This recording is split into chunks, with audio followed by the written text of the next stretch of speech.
গত কদিন আগে খাগড়াছড়িতে অশান্তি সৃষ্টি করেছে এবং সেনা বিদ্রোহের চেষ্টা করেছে, আনসার পিডিপিদের বিদ্রোহের চেষ্টা করেছে, সচিবালয়ে বিদ্রোহের চেষ্টা করেছে।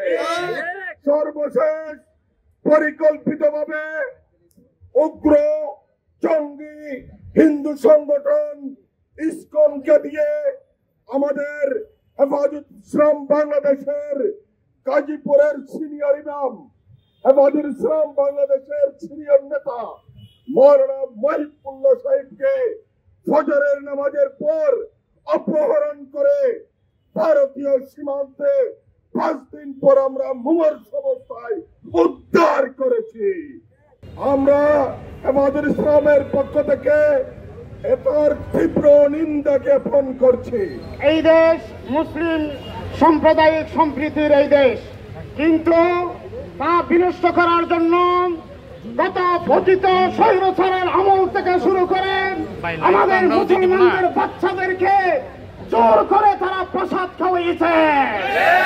আমাদের স্পষ্ট মনে আছে তাদেরকে কারা লালন পালন করেছে।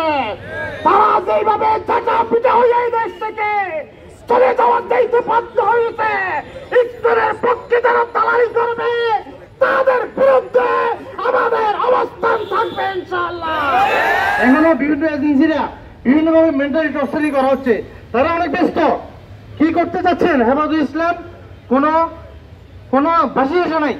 হেফাজত ইসলাম মানে বাংলাদেশ। হেফাজত ইসলামের প্রতিটি কর্মী দেশে পাহারাদারি করবেন।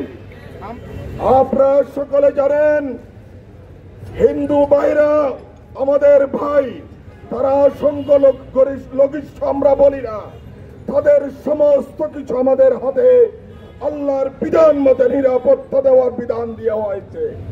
কিন্তু তারা যদি বেশি বাড়াবাড়ি করে, ইসকনের কতিপয় কিছু সদস্য সমস্ত হিন্দু ভাইদের বিরুদ্ধে আমাদের কোনো বক্তব্য নেই, ঠিক কিনা বলুন?